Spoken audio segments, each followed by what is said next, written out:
Seja bem-vinda, seja bem-vindo ao Mediunidade Sem Tabu, série exclusiva do Portal Mundo Maior. Vamos juntos mergulhar nesse universo da mediunidade.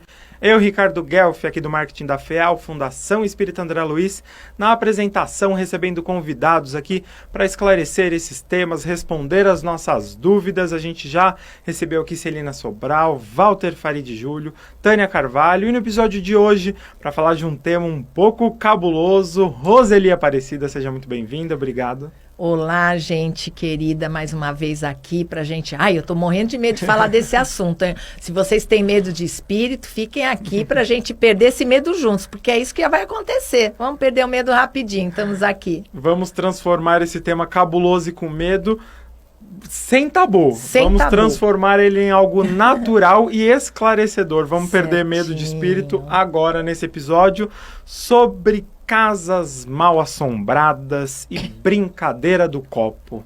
A gente precisa muito esclarecer esse tema.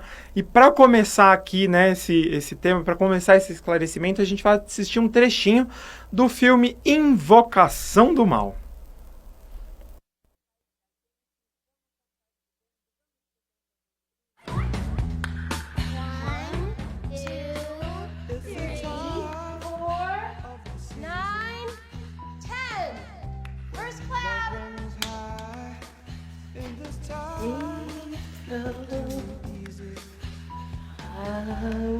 Let me try with pleasure hands.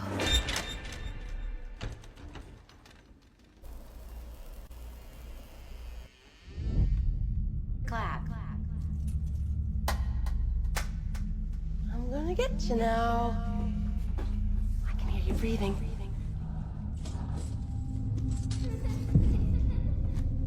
You took your blindfold off. I win. I was in Christine and Nancy's room.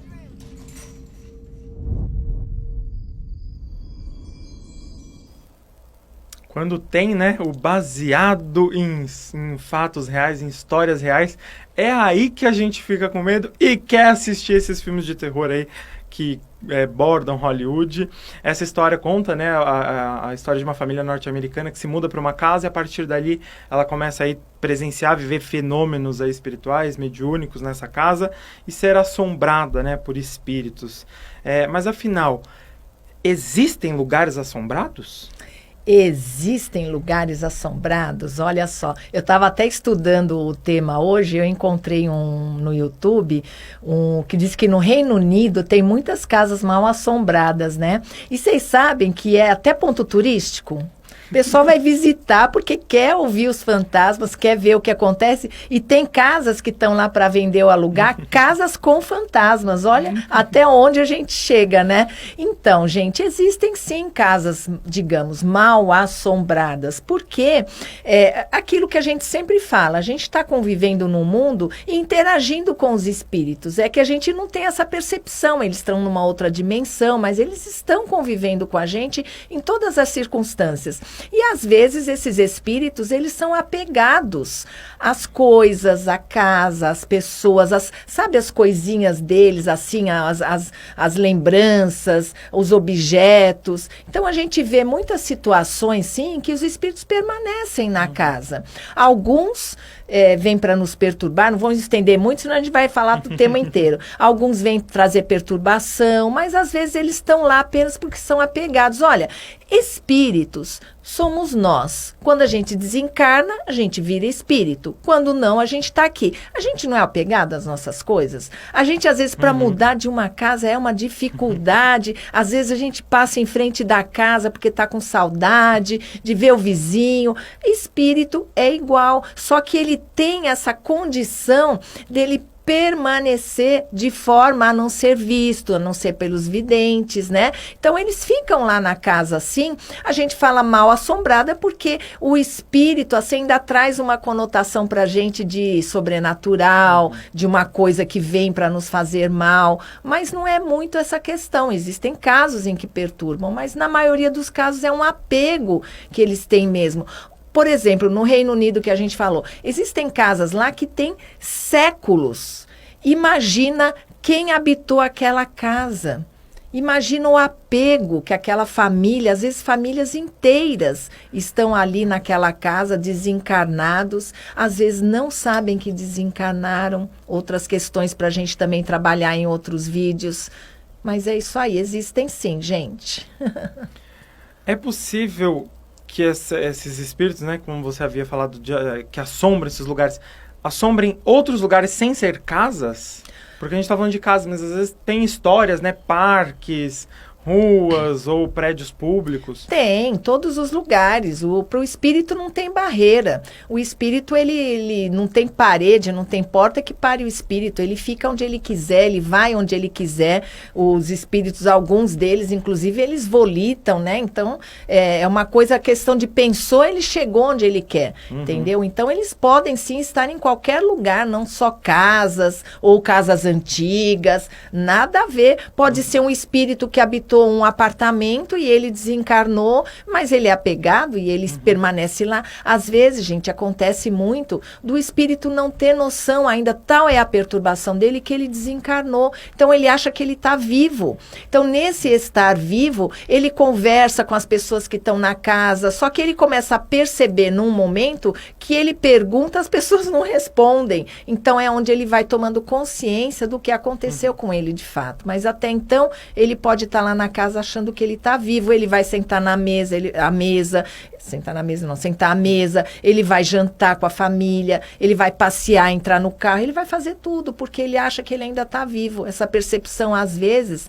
dependendo do espírito, como ele desencarna, do conhecimento que ele tem, ele chega muito perturbado e demora mais. No Mediunidade Sem Tabu, a gente está aqui tentando esclarecer de uma forma objetiva, tá? Para você que pode estar chegando agora na doutrina espírita, tá aqui compreendendo junto com a gente, construindo esse entendimento de mediunidade. E às vezes tem alguma palavra ou outra que algum comunicador traz e eu fico, o que será que é? Será que essa dúvida pode ser também de quem está assistindo a gente? E você falou o termo, né? Eles volitam, né? O volitar. E aí já me veio na mente aquela figura típica daquele fantasminha de lençol branco, voando ali pela casa, pelo lugar assombrado. Tem esse sentido? O que é esse termo volitar? Tem esse sentido, sim. O volitar é isso mesmo, é como se a gente tivesse ali sobrevoando uma área, uma região. Os espíritos, principalmente os elevados superiores, eles se movimentam dessa maneira.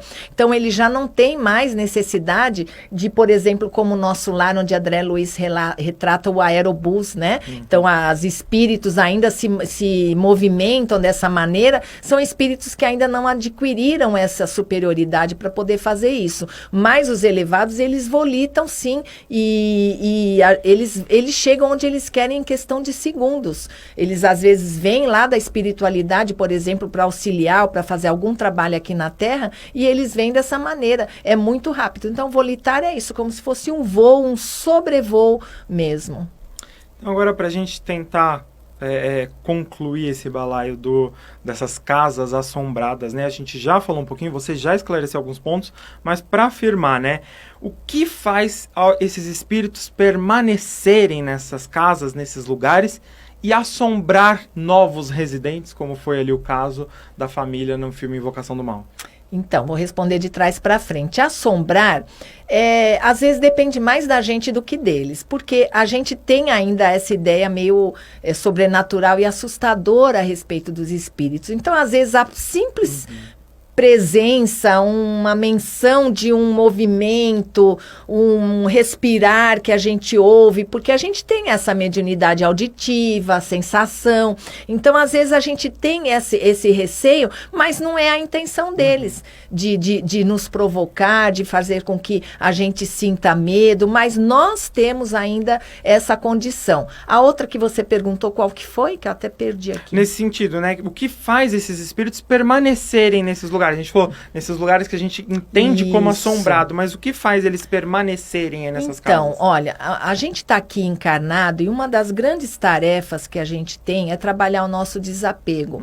O nosso desapego das coisas, das pessoas, mas é muito difícil, porque é uma natureza nossa a gente se manter apegado, principalmente a pessoas, a relacionamentos, mas é um dos grandes exercícios que a gente tem que fazer para que a gente possa chegar na espiritualidade onde nós vamos vivenciar uma nova fase, uma nova experiência de vida, coisas novas vão acontecer. Agora, isso vai prejudicar se a gente tiver apegado às coisas daqui. Então, quando nós desencarnamos e estamos apegados às coisas daqui, a gente tem uma vontade e a gente consegue ficar naquele lugar, estar com aquelas pessoas, porque é uma necessidade nossa. Ah, mas a espiritualidade não tem como barrar isso, já que não é bom pra gente? Ela tem, mas às vezes é o aprendizado do espírito que está lá. Ele precisa entender que aquela família está seguindo sem ele, que até houve uma outra união com uma outra pessoa, os filhos estão seguindo a vida, a casa já foi vendida para outra pessoa. Então o espírito precisa passar por essas experiências dolorosas ainda para ele poder ter essa compreensão. Então o que move um espírito a permanecer neste local onde ele esteve, morou, residiu as pessoas, é o apego. É o apego essencialmente. Agora a gente indo, né, agora compreender a brincadeira do copo, tabuleiro de Ouija, brincadeira do compasso, essas brincadeiras que buscam de forma amadora, né, se comunicar com os espíritos. Vamos entender um pouquinho dos riscos, o que é isso, se é possível.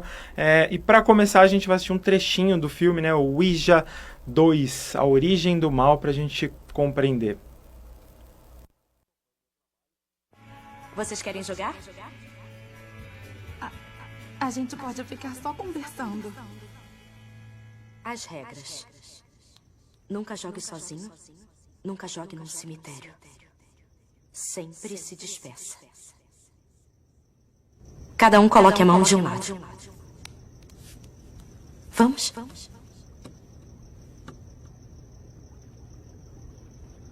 Coragem. Amigos reunidos, coração aberto. Chamamos vocês, espíritos por perto. Tem um espírito aqui?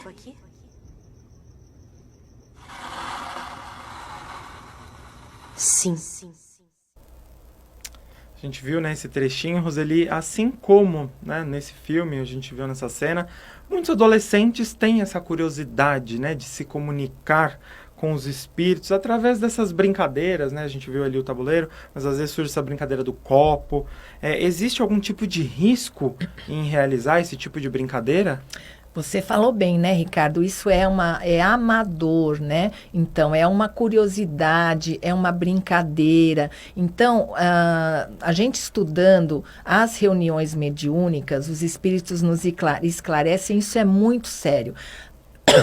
A gente fazer as reuniões mediúnicas num lugar amparado pela espiritualidade. Esse lugar é o centro espírita.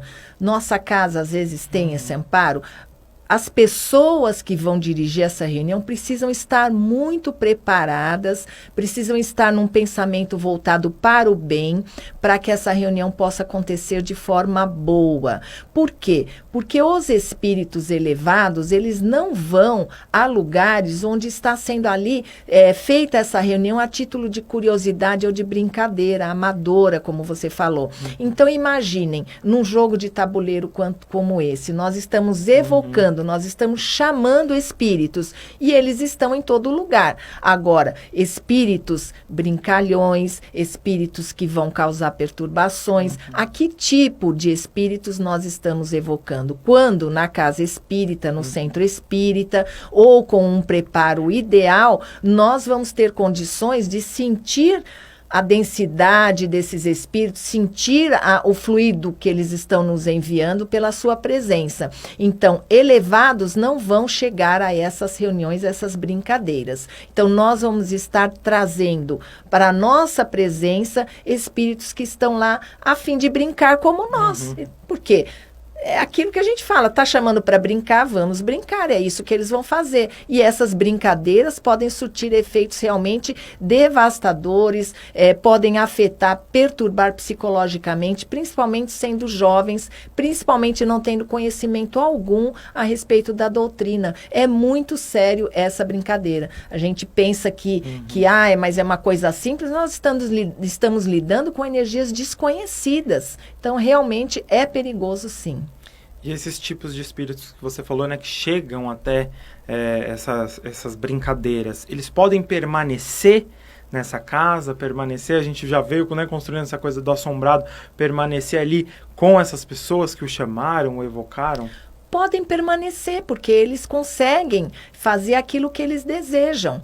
E principalmente quando existe um canal de conexão, que é essa brincadeira onde você emite energias de evocação, de desejo de que esse espírito se manifeste, e ele vai estar ali para brincar do jeito que a gente quer. Só que aí, de repente, a gente quer terminar a brincadeira, pronto e acabou. O espírito, ele tem sentimentos, ele tem desejos, né? Ele tem intenções. Então, ele pode ter intenção de falar, bom, vou ficar por aqui mesmo, e ali causar perturbações nas pessoas, desequilíbrios. Acontece, sim, com bastante frequência, desde que a gente faça isso a título de curiosidade, sem uma intenção útil.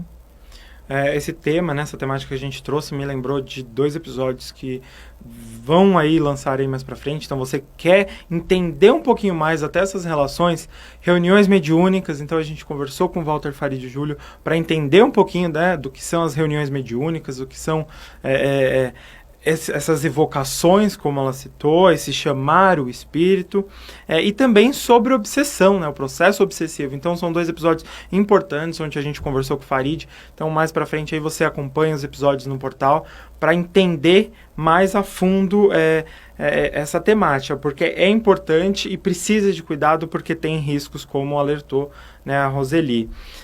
Como podemos identificar, Roseli, que em algum lugar tem esses espíritos, e o que a gente pode fazer para mandar eles embora, entre aspas? Como que a gente lida com essa situação? Então, a gente sente muito a energia do ambiente. Isso é uma questão que eu creio que seja natural a todos nós. Então, por exemplo, a gente vai visitar uma pessoa e a gente entra nessa casa e a gente se sente mal. A gente sente que parece que está sugando a nossa energia, a gente se sente pesado, a gente não sai de lá bem, a gente sai da casa falando, nossa, eu estou com uma dor de cabeça, alguma coisa. Tem casas que a gente vai, lugares que a gente vai, onde a gente sai muito bem, sai leve, não quer nem ir embora. Então, o que acontece? As presenças espirituais, eles vão emitir esses fluidos. E a gente vai perceber se é um espírito bem intencionado por esses fluidos. Inclusive, os exercícios mediúnicos, as práticas nas casas, nas escolas de doutrina, elas começam justamente nessa percepção fluídica. Os espíritos jogam sobre nós os fluidos e a gente vai percebendo como é que a gente se sente. Então, essa é a sensação que a gente tem quando tem espíritos maléficos, mal intencionados numa casa. E como é que a gente faz? Gente, sempre o recurso da prece. Se é um lar onde você reside, você percebe que tem essas perturbações espirituais, porque, olha, é uma coisa natural, como eles estão em todos os lugares. Às vezes a gente sai do trabalho, tá tenso, tá irritado, a gente tá na condução, no metrô, no ônibus, a gente começa a ficar pensando no chefe, né? Pensando em tudo que aconteceu e criando uma raiva, uma irritação. O que acontece? A gente emite um fluido, que é o nosso pensamento. Esse fluido vai de encontro a outro espírito que pensa semelhante. Ele pode nos acompanhar até a nossa casa e ali ele vai ficar. Por isso que a prática do evangelho no lar é sempre recomendada pelos espíritos. Por quê? Vou falar um pouquinho, pode? Com o certeza. evangelho no lar, gente, é uma maravilha na casa da gente, na vida da gente, das pessoas que convivem. Mas eu tenho filhos que são de outra religião, sem problema. Mas eu moro sozinho, sem problema. Não tem desculpa para a gente não fazer evangelho no lar. É aquele momento em que a equipe espiritual, de fato, está na nossa casa higienizando o nosso ambiente. Porque, às vezes, esses espíritos, eles ficam como sombras e se escondem ali em cantos que a gente, lógico, se não tem evidência, a gente não nota, mas a gente sente. Aí a gente acha que é nosso ou que é de um outro companheiro, companheiro que está em casa, quando são esses espíritos que a gente mesmo trouxe. Então, o Evangelho no Lar, esse momento, é um convite a Jesus adentrar ao nosso lar, a equipe espiritual que vai higienizar o nosso ambiente, vai fluidificar a água. O copo de água? Não, gente, fluidifica a caixa. Ah, mas eu moro em condomínio. Fluidifica a caixa. A água que está na caixa d'água do condomínio, a gente vai percebendo uma melhora gradativa, porque o Evangelho é melhora gradativa, por quê? Porque envolve terceiros, porque envolve mudanças de comportamento, mas a gente vai percebendo o quanto eles vão influenciando. Então, o Evangelho no Lar é uma prática semanal, uma vezinha por semana, 10 minutos, gente, olha, 10 minutos da nossa semana que a gente vai começar a perceber maravilhas. Existe, né, uma forma da gente fazer, mas é diferente da prece, porque aquele momento é de estudo, é de união familiar, mesmo que a família não esteja reunida, né, a gente acaba tendo essa condição de, pelo nosso desejo de fazer essa reunião. Então, Evangelho no Lar, a gente vai o quê? Vai mandar o espírito embora porque a gente não quer? Não, a gente vai educar. O espírito vai ver que nós estamos nos educando, que nós estamos buscando a nossa melhora, e ele vai fazer igual.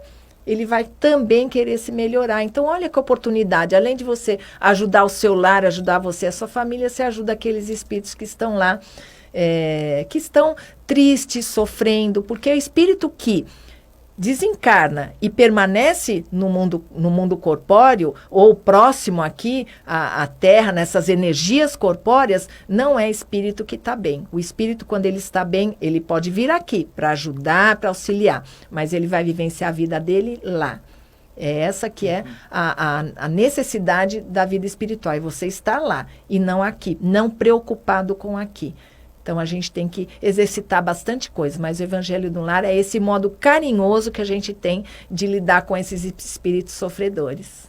Queria agradecer a participação, seus esclarecimentos. Roseli, deixar esse espaço agora também final para você dar uma palavra de conclusão e agradecimento a todos que acompanharam a gente nesse episódio. É sempre tão importante a gente conhecer, sabe? Principalmente essas questões que ainda causam receio em nós. Vamos conviver com tudo isso de forma a termos amizade com todo esse mundo que está no nosso entorno, que nos rodeia. É para isso que a gente está aqui. A gente está aqui para entender essa vida espiritual e para quando a gente for para lá, a gente viver feliz nessa nova fase. Um abraço para vocês, muito obrigado. Até um próximo encontro. Obrigado, Roseli. Obrigado a todos que acompanharam a gente até aqui. Acompanhem outros episódios no Portal Mundo Maior. Fica aqui. Até o próximo episódio do Mediunidade Sem Tabu.